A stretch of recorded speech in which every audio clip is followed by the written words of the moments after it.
అంటే ఇప్పుడు ఎంత అంటే ఎంత వ్యతిరేకత ఉందనంటే అంటే వైసీపీ వాళ్ళు ఎవరు గుర్తించలేదండి. ఆయన లండన్ వెళ్ళే ముందు ఎలక్షన్ అయిపోయిన తర్వాత కూడా ఐపాక్ వాళ్ళు చెప్పారట మనమే అధికారంలోకి వచ్చేస్తున్నామని. మనమే అధికారంలోకి వస్తాం, మనకి 160 సీట్లు 170 సీట్లు వస్తాయి, వై నాట్ 175 అన్నాడు. ఏం సార్ అది? అదే ఆశ్చర్యంగా ఉంది నాకు. ఇంత ప్రజా వ్యతిరేకత ఉంది, ఐపాక్ వాళ్ళు ఎంత మాయ చేశారు, అది ఆశ్చర్యంగా ఉందండి. పోనీ ఐపాక్ అన్నారు, ఈవీఎంలు మోసం అంటున్నారు ఆయన. మరి నేషనల్ సర్వేలు చూస్తే నేషనల్ సర్వేలు ఎలా ఇస్తాయి సార్ అవి? నేషనల్ సర్వేలు అందరూ కూడా వచ్చేస్తుంది కూటమి అని చెప్పారండి. ఈవీఎంలు వద్దంటాడంటే బ్యాలెట్ పేపర్లు కావాలంటే గెలిచినప్పుడేమో అది బాగున్నాయి 2019 చెప్పారండి. మరి మాట తప్పరు మనం తప్పరు, మాట ఎలా తప్పుతున్నారో అర్థం అవుతుంది కదా. అయిపోయింది, అయితే అయిపోయింది.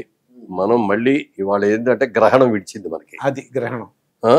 ఇదివరకటి రోజుల్లో నరకాసురుడు చాలా ఇబ్బందులు పెడతా అంటే ఆ రోజున కృష్ణుడు సత్యభామ యుద్ధం చేసి ఆయన చంపేసి తీసుకొస్తే ఆ రోజున మనం నరక చతుర్దశి ఒక రోజును, నెక్స్ట్ డే దీపావళి అని మనం పండగ చేసుకున్నాం. ఇవాళ నరక చతుర్దశి దీపావళి చేసుకోకపోయినా ప్రతి ఒక్కళ్ళు కూడా ఎంత ఆనందపడ్డారంటే ఇంత అంత కాదు. ఓన్రా మనకి గడు రోజులన్నీ పోయినాయి. మనం ఇక్కడి నుంచి మనం అందరూ కూడా స్వేచ్ఛగా ఉంటుంది. మన అమరావతి మనం డెవలప్ చేసుకుంటాం, మన పోలవరం మనం కట్టేసుకుంటాం, అన్ని మర్చిసారు. కాంట్రాక్టర్లు కూడా మర్చిస్తారు. ప్రాజెక్ట్ వాళ్ళు బ్రహ్మాండంగా చేస్తా అక్కడ 70% అయిపోయిన తర్వాత కాంట్రాక్టర్లు మార్చడం అంటే, కాంట్రాక్టర్ మార్చడం అనేది తేలిక విషయం కాదండి. ఎన్నో దేశాల నుంచి ఆయన పెద్ద పెద్ద ఎక్విప్మెంట్లు తీసుకొచ్చి అక్కడ తెప్పించాడు దానికోసం. ఆయన లాభం కూడా వస్తారు. నేను అవగా వాళ్ళకి లాభాలు వస్తాయని కూడా లేదండి వాళ్ళు ఇచ్చిన ప్రైసింగ్. చంద్రబాబు నాయుడు గారు ఒకటే అన్నారు, మీరు చెయ్యండి ఈ ప్రైస్కి, మీరు చేస్తే ఇంత పెద్ద ప్రాజెక్ట్ చేసే ఘనత మీ కంపెనీకి వస్తుంది. అదే చాలు అనుకున్నారు తప్ప ఇంకోటి అనుకోవాలి. డబ్బుల గురించి కాదు. వాళ్ళు కూడా తీసేశారు. వాళ్ళు తీసేసి వేరే మళ్ళీ ఇంకో మెగా ఇంజనీరింగ్ వాళ్ళకి ఎవరికి ఇచ్చారు. ఏం చేయగలిగారు? వాళ్ళు మన చంద్రబాబు నాయుడు గారు మొన్న సోమవారం రోజులు వెళ్ళి అన్ని పరిశీలించాడు. ఆ కాపర్ డ్యామ్ ఇవన్నీ కూడా వేస్ట్ అయిపోయింది. అసలు ఎలా స్టార్ట్ చేయాలో తెలియట్లేదు. ఇప్పుడు ఇవన్నీ మళ్ళీ నార్మల్గా తీసుకురావడానికి టైం పడుతుంది. ఇప్పుడున్న దొరకన్న పరిస్థితులు అయితే 1 yearలో చేసేవారు, అయిపోయేదండి. ఇవాళ ఉన్న పరిస్థితులు 4 ఏళ్ళు పెట్టేటట్టుంది. మళ్ళీ అన్నీ చేసుకున్నాం, మొదటి నుంచి స్టార్ట్ చేయాలండి. మీ ఇంట్లో కమ్ముడు మరి రూము బెడ్రూమ్ ఎలా ఉంటుంది మాకు తెలియదు కదండి సార్. మరి ఒక రిషికొండ మీద 500 కోట్లు పెట్టి కట్టారటండి. అది చాలా దారుణ. ప్రజల సొమ్ము. అది ప్రజల సొమ్ము. ఎందుకు అట్లా చేయాలి? దేనికోసం కట్టారండి? అంటే మళ్ళీ నేనే ముఖ్యమంత్రి అవుతాను, నాకు ముఖ్యమంత్రిగా ఇల్లు ఉంటుంది అని కట్టారు. అది ఏం కడుతున్నారు అని అడిగితే రకరకాలు చెప్పారు. ఏదో స్టేట్ గెస్ట్ హౌస్ కడుతున్నాను, కొంతసారి టూరిజం వాళ్ళకి ఇవ్వటం కోసం ఇవ్వటం, అన్ని రకరకాలుగా వెళ్ళారు. ఎవరిని అక్కడికి వెళ్ళిన చూడండి. వాళ్ళ ఇప్పుడు గవర్నమెంట్ మారిన తర్వాత ప్రశ్న తీసుకొని గంటా శ్రీనివాసరావు గారు వెళ్ళి ఇది బయట పెడితే అప్పుడు అన్ని బయటపడి. అవునండి. ఎంత ఖరీదు, ఎంత ఎవరి డబ్బు? మీ సొంత డబ్బుతో మీరు కట్టించుకోండి దాను. మీ సొంత డబ్బు కాదు, ప్రజల డబ్బుతో మీరు కట్టి అంత ప్రజాధనం ఎట్లా వేస్ట్ చేస్తారు? ముందేమో దాని పగల కొట్టేశారు ప్రజావేదికని.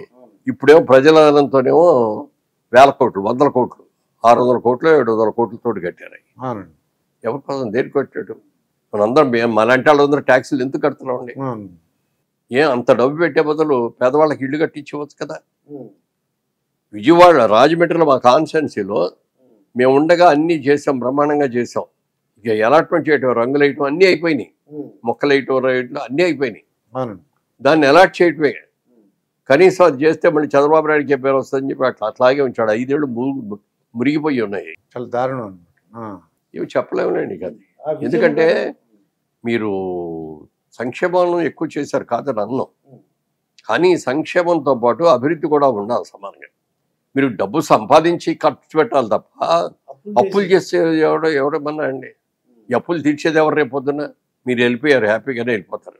ఇప్పుడున్న ముఖ్యమంత్రికి కానీ, ఇప్పుడున్న ప్రజలకు కానీ, ఇప్పుడున్న నాయకులకు కానీ ఈ అప్పులను తీర్చడానికి ఎంత అవుతుందండి? వడ్డీలు కానీ ఇన్స్టాల్మెంట్ కానీ కట్టాలంటే మన బడ్జెట్ మొత్తం వాటికి సరిపోతుంది. మరి మీ ఇంట్లో బాత్ టబ్ ఉందో లేదో కానీ అది 26 lakhs అండి సార్. అది మరి మీరు ఇంట్లో ఎంతో ఏముందో మాకు ఏముంది, మామూలుగా ఉంటాయి మహిళల్లో.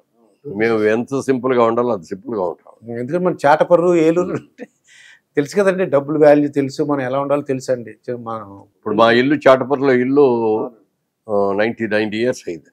మా తాతగారు కట్టింది. మేమందరూ అక్కడే పుట్టాం, అక్కడే చదువు. అది పడిపోయేటట్టుంది, 105 సంవత్సరం వస్తుంది అని చెప్పి లాస్ట్ 1.5 years కడుతున్నాం. అదే దాన్ని ఏమి మోడల్ మార్చకుండా ఉన్నదాన్ని చేస్తాం, మళ్ళీ ఇంకో 100 ఏళ్ళు ఉండేటట్టుగా అంత పర్ఫెక్ట్గా చేస్తాం. అది దానికి అయితే అంతా కలిపితే 3 కోట్ల ఉద్యమం. అవునండి. ఆయనలాగా 500 కోట్లు 600 కోట్లు ఏదో మీరు చెప్పినట్టుగా వాష్ బేసిన్ ఎంత అక్కడి చెట్ల నుంచి తీసుకొచ్చి ఏమి లేవు. సామాన్యంగా మనం రెగ్యులర్గా ఇవ్వడతాం. అది అంతా చేసినా కూడా అదేం మా కోసం కట్టలేదు. మేము అక్కడికి వెళ్ళి ఉన్నాం, మేమేమి చేయం, ఏదో పబ్లిక్ పర్పస్కి ఇద్దామని. అది దేనికి అనేది ఇంకా డిసైడ్ అవ్వలేదు. పబ్లిక్ పర్పస్కి ఒక పేదవాళ్ళకో అంటే పేదవాళ్ళకంటే ఒక ట్రైనింగ్ స్కిల్ సెంటర్ కట్టడం కానీ ఏదో ప్రజలకు ఉపయోగపడి చేయటం కోసం. ఆ విజయం గారు కూడా నేను ఒక వీడియో చూశానండి. ఆవిడ ఏమంటదంటే ప్రతిపక్షం ఉండకూడదు అని దేవుడిని ప్రార్థిస్తున్నాను అన్నారు. నిజంగా వాళ్ళ అబ్బాయి కాకుండా చంద్రబాబు నాయుడు గారికి వచ్చింది, ప్రతిపక్షం ఉండకూడదని కోరుకుందండి ఆవిడ. ఆ వీడియో చూసారో మరి లేదో, మరి దేవుడా ప్రతిపక్షం లేకుండా చూడని చూశాడు, దేవుడు చూశాడు. కానీ ఇక్కడ వెంకటేశ్వరం చూసి చేసేసాడు, అమ్మా అలాగా నువ్వు కోరిన ఇస్తాను కోరిక, ఇంకా చంద్రబాబు నాయుడు గారికి ఎవరో ప్రతిపక్షం లేకుండా చేసిస్తాను. అదే అండి, వాళ్ళు కోరిన కోరికలన్నీ కూడా ప్రజలకు ఉపయోగపడేలాగా చేసి.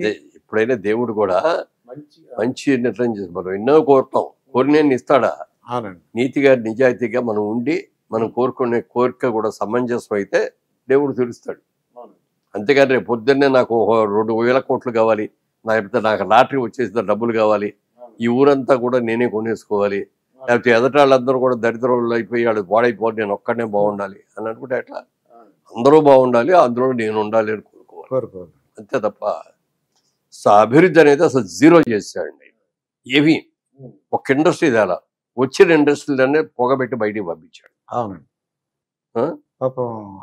అమర్రాజా బ్యాటరీస్ వాళ్ళు చెప్పండి, వాళ్ళు ఎన్నో ఏళ్ళ నుంచి అమెరికా నుంచి వచ్చి తిరుపతిలోనూ అక్కడే ఆ పొలాలు కోరుకొని చేశారు. ఎక్కడ గవర్నమెంట్ దగ్గర నుంచి ఎక్కడ కూడా తీసుకోలేదని, తీసుకొని అంత చేసి అంత అద్భుతంగా చేసి ఎంతమందికి ఎంప్లాయ్మెంట్ అక్కడికి. మరి వాళ్ళు చేసే ప్రోడక్ట్ మూలంగా ఎంత ట్యాక్స్ కానీ ఎక్సైజ్ డ్యూటీలు కానీ ఇవన్నీ ఎంత వస్తున్నాయి. ఇంత బాగా వచ్చేదాన్ని కూడా మీరు జనరేటర్ ఆపేశాడు, కరెంట్ ఇవ్వాలి, పవర్ కట్టేశాడు. అంతే, మొత్తం పవర్ కట్టేస్తే ఏమైపోతుందండి ఇండస్ట్రీ. లక్కీగా వాళ్ళు జనరేటర్ బ్యాకప్ జనరేటర్లు ఉన్నాయి కాబట్టి జనరేటర్ మీద కొన్ని రోజులు ఆగించాడు. కరెంట్ మీద చేసేదానికి జనరేటర్ మీద చేసేదానికి ఖర్చు చాలా తేడా ఉంటుంది. అంత ఖర్చు అయినా సరే వాళ్ళు చేసుకున్నారు. చేసుకున్న తర్వాత ఇక లాభం లేదు ఇది అని చెప్పి ఆయన అప్పుడు దాకా ఎంపీగా ఉండి కూడా ఆయన ఓపిక పట్టాడు. చెప్పి ఎలక్షన్ అయిన తర్వాత నేను ఎలక్షన్ కూడా పోటీ చేయను, దీని మూలంగా నా బిజినెస్ కూడా దెబ్బతింటాను, నా ఇండస్ట్రీ దెబ్బతింటుంది అని చెప్పి చేసి ఇప్పుడు తమిళనాడులో ఒకటి కడుతున్నారు, తెలంగాణలో ఒకటి కడుతున్నారు, మహారాష్ట్రలో ఒకటి కడుతున్నారు, ఇంకా ఎక్కడో చూడండి. మన ఏపీలో ఉండాల్సి డిఫరెంట్ ప్లేస్లు పెట్టినా ఎంతో బాగుండేదండి. ఇప్పుడు కూడా అంటే ఓడిపోయిన వాళ్ళందరూ జగన్మోహన్ రెడ్డి గారికి వచ్చి మనం ఎందుకు ఓడిపోయామని అని మాకు తెలియట్లేదండి, మాకు అర్థం అవ్వట్లేదండి, ఏదో జరిగిందని చెప్తున్నారు సార్. ఆయన్ని మాయ చేస్తున్నారు తప్ప సార్ మీరు మమ్మల్ని ఎప్పుడు కలవలేదు, ఎప్పుడు చూసినా తాడేపల్లి ప్యాలెస్లోనే ఉన్నారు అలా చెప్పట్లేదు సార్. వాళ్ళు చెప్పరు. ఆశ్చర్యంగా ఉంది నాకు. అది తిడతాడేమో కొడతాడేమో అని భయం. అంటారా? కొట్టి ఆశ్చర్యపడక్కర్లా. అవునండి, చాలా మందిని కొట్టాడు ఇది. అదే అలా అంటుంటారు, నేను ఎప్పుడు విన్నాను అంతేనండి. ఇప్పుడు ఫ్రాంక్గా చెప్పాలి కదా సార్, అలా కదండి, మీ వ్యతిరేకత ఉంది మా మీద కదండి, మీ మీద వ్యతిరేకత ఉంది, లేకపోతే ఇంత రాదు కదా అని చెప్పాలి కదా. మొత్తం అందరు మంత్రులు ఓడిపోయారండి, ఒక్క పెద్దిరెడ్డి తప్ప. చాలా దారుణంగా వాళ్ళ సిస్టర్ స్టేట్మెంట్ వచ్చేది, అందరూ వ్యతిరేకించారు ఆయన్ని, ఆయన మూలంగానే నేను ఓడిపోవటానికి కారణం కూడా ఆయనే, నాకు ఓటేస్తే నిజంగా రేపు పొద్దున ఎక్కడ వేసి నేను గెలిస్తే అక్కడ ఉన్న ప్రజలందరినీ కూడా నానా హింసలు పెట్టుండేవారు. దానికి కూడా భయపడి చేయలేదు. ఇప్పుడు అమరావతి రియల్ ఎస్టేట్ ఎలా ఉంటుంది అంటారు? అమరావతి మన అది ఒక డెఫినెట్ గా బాగుంటుందండి. బాగుంటుంది అంట, కొనుక్కోవచ్చు, డెఫినెట్ గా కొనుక్కోవచ్చు. ఇప్పుడు మేము లాస్ట్ ఇయర్ చేసాం, అక్కడ చేయాలని అక్కడ లాభాలు వస్తాయని కాదండి. అవునండి, ఇక్కడే మనం చేసుకున్నా, ఇక్కడ చేసుకుంటే మాకు హ్యాపీగా ఉంది, ఒక బ్రాండ్ నేమ్ ఉంది, అన్నీ ఉన్నాయి. అయినా సరే మన రాష్ట్రం విభజన జరిగింది, మనం అక్కడి నుంచి వచ్చిన అయ్యి ఉండి మన ప్రాంతంలో ఎందుకు కట్టుకోకూడదు మనం అని చెప్పి విజయవాడలో ఒకటి చేద్దాం, వైజాగ్ ఒకటి చేద్దాం అనుకుంటే వైజాగ్ దొరకలేదు, ఇక్కడ కూడా దొరకలా. ఎవరో మీలాంటి ఆయన ఒక ల్యాండ్ ఉంటే ఏమంటే మీ ల్యాండ్ కనుక ఇస్తే జాయింట్ డెవలప్మెంట్ చేద్దామండి అంటే ఓకే అన్నాడు. ఆయనతో టర్మ్స్ మాట్లాడుకుని కట్టామని. అంతా కట్టేటప్పటికి ఆ గవర్నమెంట్ వచ్చేయటం రావటం, గవర్నమెంట్ వచ్చినా తప్పుడే, దానికి బాగానే ఉండేది. ఎప్పుడైతే రాజధాని ఇక్కడ లేదు, అమరావతిలో రాజధాని కాదు, 3 రాజధానులు ఇక్కడ చేస్తే ఏంటంటే చంద్రబాబు నాయుడుకి పరిస్థితి అమరావతి చేస్తే. అందుకని అమరావతి వద్దు, వైజాగ్లో చేస్తాను. వైజాగ్ ఏమో పక్కన ఒక మూల ఉంది. రాయలసీమలు రావాలంటే ఎంత దూరం అండి? కడప కర్నూలు నుంచి రావాలంటే ఎంత దూరం? అనంతపురాలు రావాలంటే ఎంత దూరం? ఇప్పుడు అమరావతి అనేటప్పటికి ఏంటంటే సెంటర్ ప్లేస్. ఏ పక్కరించి రావాలన్నా కూడా 5 hours వచ్చేయచ్చు. మనకి ఎయిర్పోర్ట్ కూడా గన్నవరం ఎయిర్పోర్ట్ దగ్గర ఉంది. అది అన్నీ ఉన్నాయి. ఇంకా మన అమరావతి ఇంకా అంటే ఎంత కాలంలో డెవలప్ అవడానికి అవకాశం అంటారు అమరావతి? అంటే అమరావతిలో ఒక నగరాన్ని నిర్మించడం అంటే చిన్న విషయం కాదండి. కాకపోతే ఏంటంటే చాలా వర్కౌట్ చేశాడు ఆయన. చాలా జపనీస్ని, సింగపూర్ వాళ్ళని, అలాగే మలేషియా, సింగపూర్, మలేషియా వీళ్ళ ముగ్గురు దగ్గర నుంచి ఆర్కిటెక్టులను తీసుకొచ్చి వాళ్ళందరితో ప్లాన్స్ గీయించి బ్రహ్మాండంగా చేశాడు. అవన్నీ రెడీగా ఉన్నాయి. వర్క్ మొదలు పెట్టడమే. వర్క్ మొదలు పెట్టాలంటే ఇక్కడ డబ్బులు లేవు. కేంద్రం నుంచి ఏమన్నా తెచ్చుకోగలిగితే పవన్ కళ్యాణ్ గారు, చంద్రబాబు నాయుడు గారు వెళ్ళి ఆయనకి చెప్పి ఏమండి ఆ రోజులు మీరు శంకుస్థాపన చేశారు, అది ఆగిపోయింది, ఇప్పుడు మేము చేస్తాం, మేము సగంలో ఉన్నాయి కూడా అలాగే అప్పు కూర్చున్నారు అని చెప్పి ఆయన ఒప్పించుకొని